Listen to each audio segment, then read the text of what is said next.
नमस्कार, मैं हूं आपके साथ गौरव राजेंद्र। बुलेटिन की शुरुआत करते हैं। केदारनाथ धाम के कपाट आज सुबह श्रद्धालुओं के दर्शन के लिए खोल दिए गए हैं।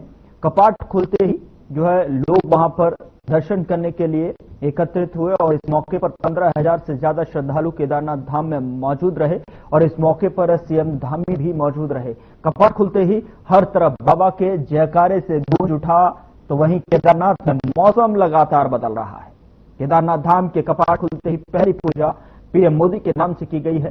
साथ ही हेलीकॉप्टर सेवा भी शुरू हो गई है। वहीं केदारनाथ धाम के कपाट खुलने के अवसर पर केदारनाथ पहुंचे मुख्यमंत्री धामी का बड़ी संख्या में उपस्थित श्रद्धालुओं ने गर्मजोशी के साथ में स्वागत किया। सीएम धामी ने इस मौके पर सभी श्रद्धालुओं का अभिनंदन करते हुए कहा कि मुझे सौभाग्य मिला है कि मैं बाबा के कपाट खुलने पर यहां पहुंचा हूं और बाबा की कृपा सभी पर बनी रहे। हमारी चारधाम यात्रा सफल और सुरक्षित रहे। भगवान से प्रार्थना, यही प्रार्थना है।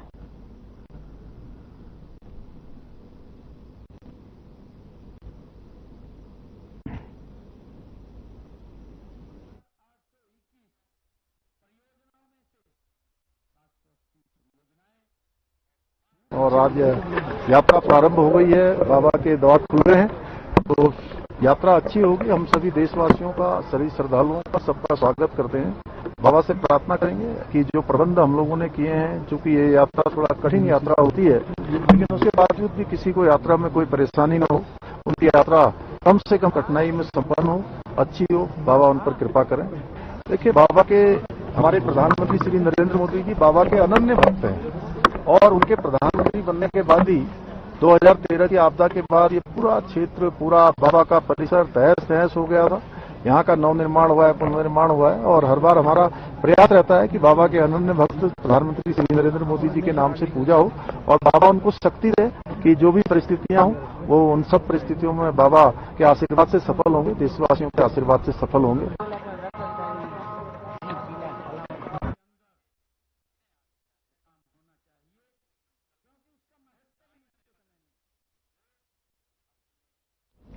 और इस बीच बड़ी खबर का रुख करेंगे। बड़ी खबर देहरादून से। एक देश एक चुनाव को लेकर गोष्ठी आज है। बीजेपी राष्ट्रीय महामंत्री सुनील बंसल गोष्ठी को करेंगे संबोधित। कार्यक्रम में सीएम धामी, प्रदेश अध्यक्ष महेंद्र भट्ट रहेंगे मौजूद। गोष्ठी 3 बजे दोपहर जो है देहरादून के रोड पर स्थित सर्वे ऑडिटोरियम में होगी। बड़ी और अहम जानकारी आप तक पहुंचा रहे हैं। एक देश एक चुनाव को लेकर गोष्ठी का आयोजन होना है। बीजेपी राष्ट्रीय महामंत्री सुनील बंसल गोष्ठी को संबोधित करेंगे। सीएम धामी, प्रदेश अध्यक्ष मौजूद रहेंगे। 3 बजे देहरादून कैंट रोड पर गोष्ठी का आयोजन होगा। तो देहरादून से इस वक्त की बड़ी जानकारी आपको साझा कर रहे हैं। बीजेपी राष्ट्रीय महामंत्री सुनील बंसल गोष्ठी का जो है आयोजन और संबोधित करेंगे। कैंट रोड स्थित सर्वे ऑडिटोरियम में आयोजन होगा।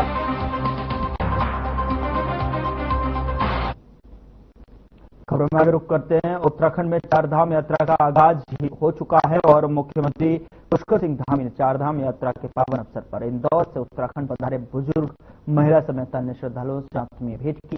सीएम धामी ने कहा कि श्रद्धालुओं की यात्रा को सुगम, सुरक्षित और भक्तिपूर्ण बनाने के लिए हमारी सरकार कृत संकल्पित भाव से कार्य कर रही है।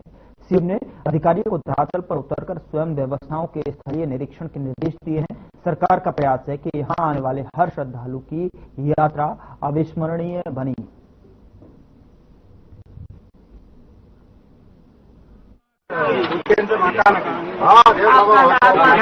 मैं मुजफ्फरनगर से हूँ। और केदारनाथ और बद्रीनाथ। सीएम पुष्कर सिंह धामी ने सीएम आवास में मंगलेश डंगवाल द्वारा रचित श्री गणेश मंगलाचरण का विमोचन किया। सीएम धामी ने मंगल गीत को उत्तराखंड की सनातन संस्कृति को बढ़ावा देने वाले बताते हुए कहा कि ऐसे प्रयास राज्य की आध्यात्मिक और सांस्कृतिक विरासत को सम्मान देने के साथ विश्व मंच पर राज्य की पहचान बनाने का भी माध्यम बनते हैं।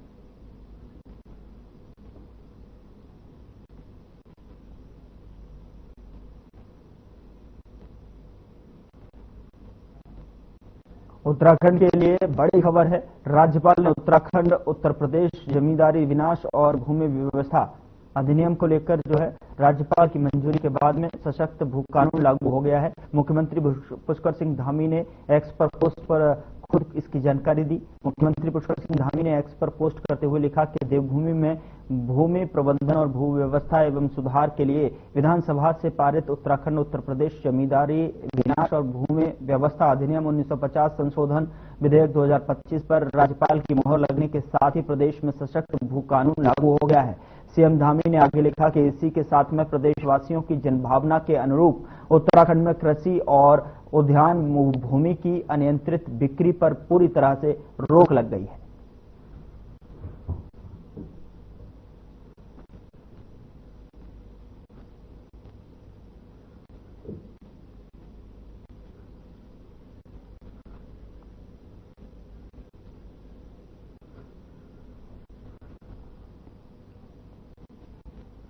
आरपीएस स्कूल के छात्र कृष्णा अग्रवाल ने इंटरमीडिएट और विराट कुमार राव ने हाई स्कूल में सिटी टॉप कर स्कूल और शहर का नाम रोशन किया है।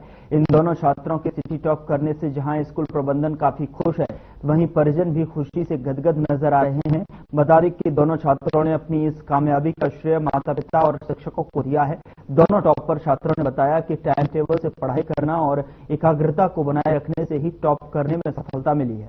तो वहीं आपको बता दें कि विधायक प्रेमचंद अग्रवाल भी शहर का नाम रोशन करने वाले छात्रों के घर पहुंचे और छात्रों के साथ में उनके परिजनों को इस कामयाबी के लिए बधाई और शुभकामनाएं दी।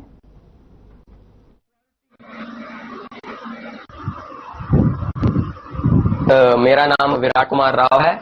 मैं कक्षा 10वीं का छात्र हूं। ऋषिकेश पब्लिक स्कूल का पढ़ने वाला, आईसीएसई बोर्ड। और मैं अपनी इस सफलता का श्रेय अपने माता पिता को सबसे पहले देना चाहूंगा। उन्होंने ही मुझे प्रेरित किया।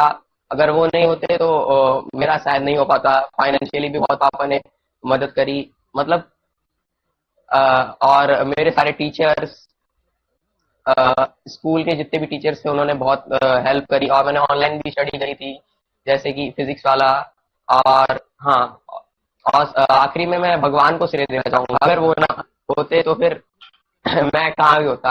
आखिरी में किस्मत ही खेल खेल जाती है, तो वही भगवान ने चाहा और हो गया। और मेरे दादाजी की भी दिल इच्छा थी कि मैं टॉप करूं, तो उनका आशीर्वाद लग गया और मैंने टॉप कर दिया। ये बड़ी खुशी है कि हमारे यहाँ के बच्चे हमेशा अपने एग्जाम में अच्छा उनका रिजल्ट आता है। और मैं भी जिस जगह पे बैठा हूँ, हाई स्कूल में विराट राव 98.2% मार्क्स लेके इसने यहाँ पे टॉप किया है। तो ये मेरी बहुत खुशी की बात है और मैं बधाई देने के लिए बच्चे को आया हूँ, उनके परिवार को बधाई दे रहा हूँ। और इसी प्रकार से इंटर में भी जो कृष्णा अग्रवाल है, इसने भी 97.75% मार्क्स पाए। यानी कि मैं ये देखा हूँ 2% मार्क्स यदि मिल जाता तो 100% होता। तो मैं इसे 100% ही मानता हूँ। और आप देखिए कितने मेहनती बच्चे हैं, कितने मन का भाव इनका अच्छा है। जो मन में ठान लेता है बच्चा, तो स्वाभाविक रूप से वो आगे बढ़ता है। मैं इनको शुभकामनाएं दे रहा हूँ और इनके भविष्य के लिए अग्रिम शुभकामनाएं दे रहा हूँ, ताकि ये आगे बढ़े और अपने परिवार का, अपने स्कूल का, अपने क्षेत्र का, हमारा सबका नाम रोशन करें। मेरी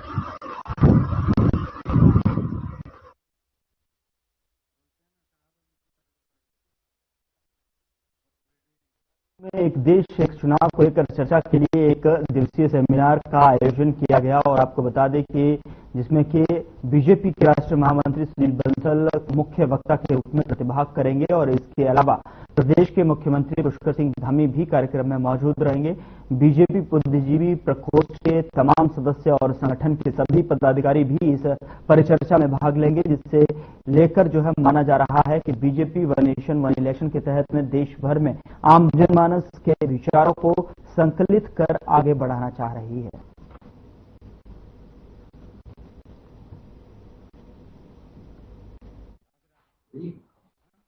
IRDT सभा, ICIR सभागार हाथी बड़कला में एक बहुत बड़ा सेमिनार होने जा रहा है।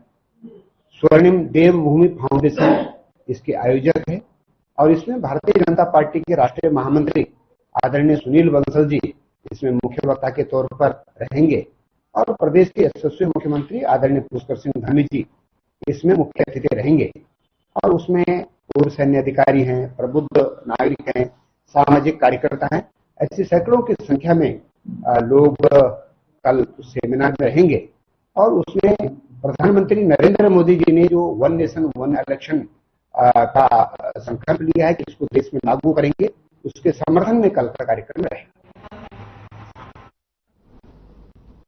उधर बीते रोज दुनिया भर में मजदूर दिवस मनाया गया और ये दिन उन मेहनती लोगों को समर्पित है जो अपने परिश्रम और समर्पण से समाज और राष्ट्र की प्रगति में अहम भूमिका निभाते हैं।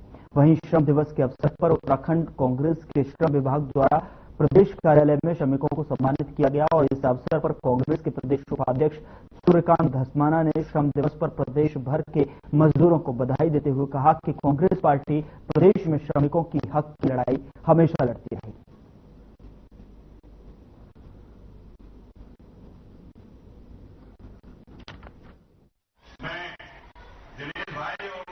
राष्ट्रीय श्रमिक दिवस है मई डे, जो पूरे दुनिया के मजदूरों की एकता का एक बहुत बड़ा दिवस है। पूरे मजदूरों का, पूरे दुनिया के मजदूरों का अधिकारों के लिए, मजदूरों के उत्पीड़न के खिलाफ, मजदूरों के खिलाफ जो नाइंसाफी पूरी दुनिया में है, आज के दिन पूरी दुनिया में मई दिवस के रूप में, मई डे के रूप में हम लोग मनाते हैं। उत्तराखंड प्रदेश श्रम विभाग ने, हमारे अध्यक्ष दिनेश कौशल जी ने आज यहाँ पर बहुत अच्छा कार्यक्रम आयोजित किया। जो हमारे असंगठित क्षेत्र की महिलाएं हैं, अलग अलग क्षेत्रों में काम करने वाले मजदूर भाई हैं, श्रमिक भाई हैं, उनको सम्मानित करने का और उनको पुरस्कृत करने का यहाँ पर हमारे श्रम विभाग ने कार्यक्रम किया। उसमें मुझे आमंत्रित किया था। हमारे कांग्रेस के तमाम, मैं दिनेश भाई और हमारी बहन। जगदलपुर से बीजेपी विधायक अरविंद पांडे ने 70 लाख के मंदिर का शिलान्यास किया और आपको बता दें कि श्री श्री हरिचंद गुरचंद मंदिर में प्रतिवर्ष महाबरौनी में महा उत्सव में लाखों श्रद्धालु देश विदेश से आते हैं। श्री हरिचंद गुरचंद मंदिर के प्रति लोगों की बड़ी आस्था है। इस दौरान विधायक अरविंद पांडे ने एक सभा को संबोधित करते हुए कहा कि दिनेशपुर की जनता बहुत जागरूक है, वे जनप्रतिनिधि हैं, वे जनता की तरफ से कहे हुए कार्यों को पत्थर की लकीर के समान मानते हैं और उस पर कार्य भी करते हैं।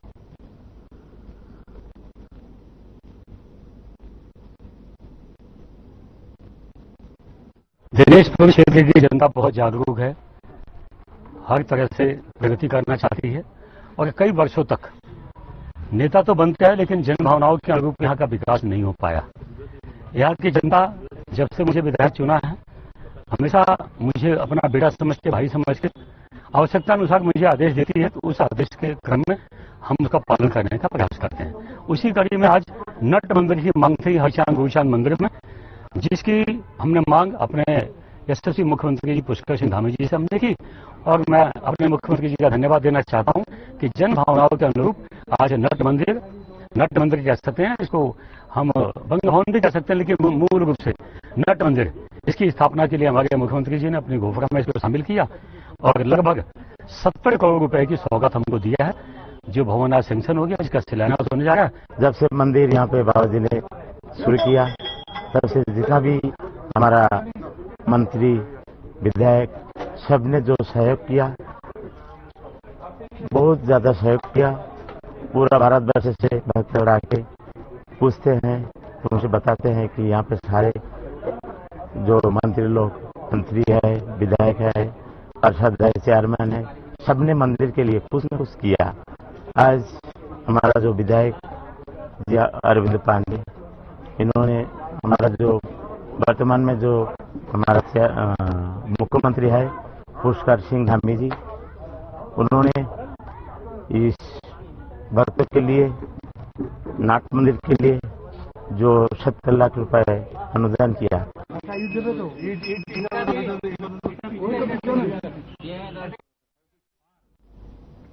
प्रदेश में गर्मी धीरे धीरे बढ़ने लगी है, लेकिन इस बढ़ती गर्मी से लोगों को जल्द ही राहत मिलने की भी संभावना है। दरअसल आपको बता दें कि मौसम विभाग ने प्रदेश भर में 6 मई तक हल्की से मध्यम बारिश का पूर्वानुमान व्यक्त किया है और साथ ही पहाड़ी क्षेत्रों में बारिश के साथ ही बर्फबारी की भी उम्मीद जताई गई है। विभाग ने प्रदेश के कुछ क्षेत्रों में तेज आंधी की भी चेतावनी जारी की है। वहीं मौसम वैज्ञानिकों का कहना है कि लगातार 5 दिन तक बारिश होने से बढ़ते तापमान में कमी आएगी।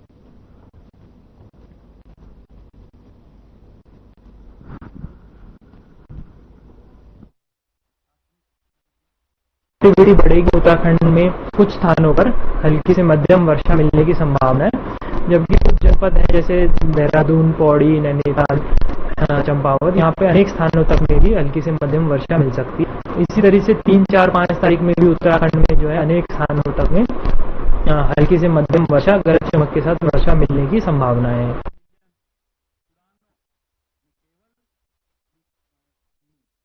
देश में वक्फ बोर्ड संशोधन बिल को मंजूरी मिल चुकी है। बिल पास होने के बाद बीजेपी वक्फ सुधार जन जागरण अभियान चला रही है, जिसके तहत जो है प्रमुख समाजसेवी और इस्लामिक विद्वान डॉक्टर शालिनी अली ने जो है प्रेस वार्ता की और प्रेस वार्ता के दौरान उन्होंने इस संशोधन को भी सभी मुसलमानों के हितकारी बताया और साथ ही उन्होंने बताया कि इस पाक नाम को कुछ लोगों द्वारा खुर्द बुर्द किया जा रहा था, लेकिन इस संशोधन के बाद में वक्फ बोर्ड में पारदर्शिता देखने को मिलेगी, जिससे देश का विकास होगा।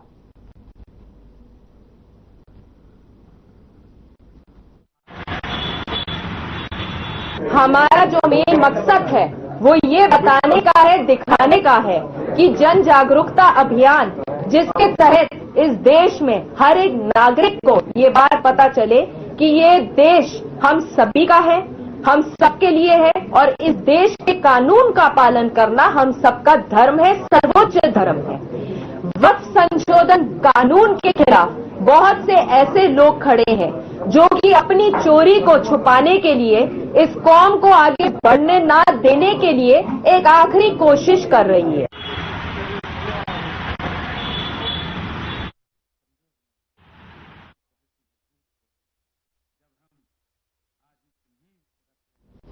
बारिश का मौसम आते ही देहरादून का उसका असर जो है पर जल भराव के रूप में देखने को मिलता है, जिसको लेकर दून नगर निगम के मेयर सौरभ थपलियाल ने कहा कि निश्चित जल भराव एक बड़ी समस्या है और उसको देखते हुए इलाकों को चिन्हित कर उनके लिए योजनाएं तैयार कर ली गई हैं। वहीं रेन वाटर हार्वेस्टिंग के लिए भी नगर निगम योजनाएं तैयार की जा रही हैं ताकि गंभीर इलाकों में जो है कम से कम जल भराव हो और रेन वाटर हार्वेस्टिंग के जो है माध्यम से जल संरक्षण पर भी काम किया जा सके।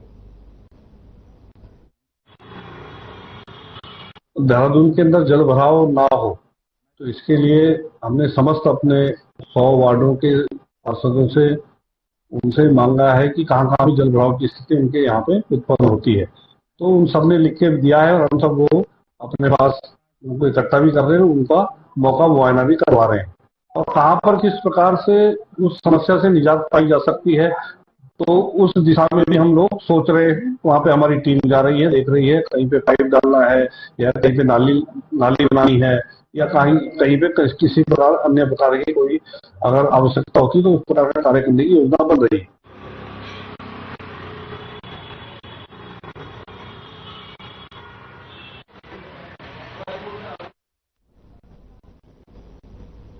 देहरादून मेयर सौरभ थपलियाल नगर निगम की स्वच्छता और व्यवस्था को बनाए रखने के लिए हर संभव प्रयास कर रहे हैं और इसी कड़ी को आगे बढ़ाते हुए सौरभ थपलियाल ने नगर निगम परिसर में पार्षदों के बैठने हेतु एक कमरे का उद्घाटन किया, जहां इस कमरे से पार्षद काफी उत्साहित नजर आए।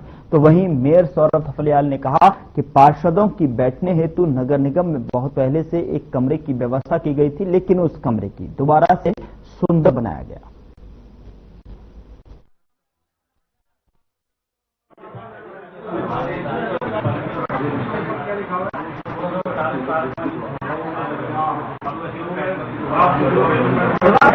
उनके आए हुए जनप्रतिनिधि हैं तो उनको बैठने के लिए उपयुक्त स्थान, क्योंकि उनको समस्याओं के लिए निरंतर यहाँ पर आना पड़ता है, कई तरह की कागजी कार्यवाहियां यहाँ पे रहती हैं निगम में, उनके लिए उनको आना पड़ता है। तो एक कक्ष का उनका वो पहले से उनको आवंटित था किसी समय पे, तो बीच में कुछ समय के लिए हट गया था, तो उसको दोबारा से उनको आवंटित किया है।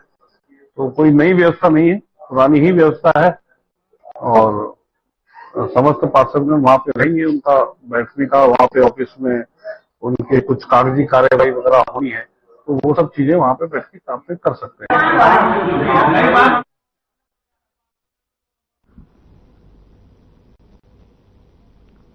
आईजी कुमाऊं रिद्धिम अग्रवाल ने जो है निर्देशानुसार एएसपी अभय सिंह के आदेश पर सरकारी सीएमएस राजीव चौहान गांधी द्वारा संयुक्त टीम बनाकर नशा मुक्त केंद्र में छापेमारी की गई और इस दौरान अनियमितताएं सामने आई हैं। उन्होंने कहा कि इसकी रिपोर्ट विभागीय उच्चाधिकारियों को प्रेषित की जाएगी। आपको बता दें कि आईजी कुमाऊं रिद्धिम अग्रवाल के निर्देशानुसार एएसपी अभय सिंह के आदेश पर एलडी भट्ट उप जिला चिकित्सालय के सीएमएस डॉक्टर राजीव चौहान गांधी द्वारा काशीपुर के बेलजोड़ स्थित जीवनदान नशा मुक्त केंद्र में औचक छापेमारी की गई। इस दौरान केंद्र संचालक समुचित दस्तावेज प्रस्तुत नहीं कर सके और सीएमएस ने बताया कि यहां प्रशिक्षित डॉक्टर और स्टाफ नहीं है, दवाएं भी मानक अनुसार नहीं।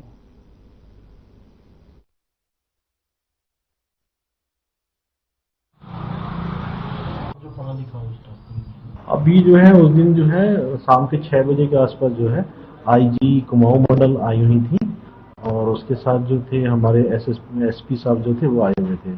तो उन्होंने कुछ शिकायत के चलते वो वहाँ पर आए हुए थे, लेकिन मुझे भी बुलाया गया बाद में। तो मैंने देखा है कुछ कागज मैंने कलेक्ट किए हैं, उसके अकॉर्डिंग एक रिपोर्ट बनाई जाएगी। जैसे भी होगा रिपोर्ट उसको मुख्य चिकित्सा अधिकारी को प्रेषित कर दिया जाएगा हमारी तरफ से।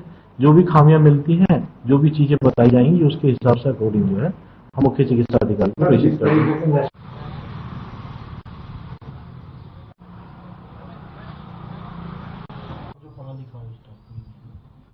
जिलाधिकारी डॉक्टर आशीष चौहान ने चारधाम यात्रा को सुगम और सुरक्षित बनाने के लिए श्रीनगर क्षेत्र में यात्रा मार्ग एवं विभिन्न जो है व्यवस्थाओं का निरीक्षण किया है और इस दौरान उन्होंने संबंधित अधिकारियों को साफ सफाई, सुरक्षा, पेयजल, बिजली और पार्किंग व्यवस्थाओं को बेहतर और सख्त करने के निर्देश दिए हैं। उन्होंने इस दौरान कीर्तिनगर के समीप पुलिस चौकी और आसपास के क्षेत्र का भ्रमण किया। उन्होंने सड़क किनारे साफ सफाई, गड्ढों को भरने और पर्यटकों की सुविधा के लिए पुलिस चौकी के जो है आकर्षक बनाने के निर्देश दिए हैं और इस दौरान उन्होंने एनआईटी मैदान, आवास विकास मैदान, पार्किंग, पॉलिटेक्निक परिसर और बनाए गए ट्रांजिट कैंप का निरीक्षण किया है। डीएम ने सभी स्थलों पर पेयजल, विद्युत आपूर्ति और नियमित साफ सफाई व्यवस्था के निर्देश दिए।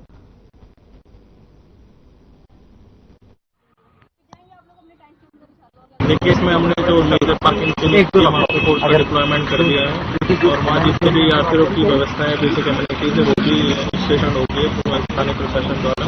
साथ ही साथ हमारी जितनी होमगार्ड पीआरडी है वो भी हमें आवंटित हो गई है। इसके अलावा हमें सीटीएमएफ का भी एक प्लाटून मिलेगी, तो उसको भी हम डिप्लॉय करेंगे। हमारा यही अनुरोध रहेगा कि आप यात्रा जो है आपकी यात्रा सुगम में रहे और आपकी यात्रा सरल रहे, इसके लिए हम प्रतिबद्ध हैं और यात्रियों से भी अपील है कि वो जितनी मर्यादा में रहकर ये यात्रा करें, कोई भी अप्रिय घटना ये हम लोगों की मल्टीपल मीटिंग हुई है, काफ़ी बार रिव्यू किया गया और कुछ एक चीज़ों में जो इम्प्रूवमेंट की जरूरत है, जैसा कि हम फरासू की एक पर्टिकुलर पॉइंट पे खड़े जहाँ सिर्फ कटिंग के कारण अभी हमें रोड की वाइडनिंग इसी तरीके से कुछ पर्टिकुलर इम्प्रूवमेंट और या ब्यूटिफिकेशन को लेकर, सफाई को लेकर माननीय मुख्यमंत्री जी द्वारा जो निर्देश दिए गए उन्हीं के अनुपालन और उन्हें अंतिम चरण में बैठक करने का जो हमारा प्रयास है, यही एक कोशिश है और हम लोग ये ट्राई कर रहे हैं आने वाले तीर्थ यात्रियों को बेहतर से बेहतर सुविधाएं और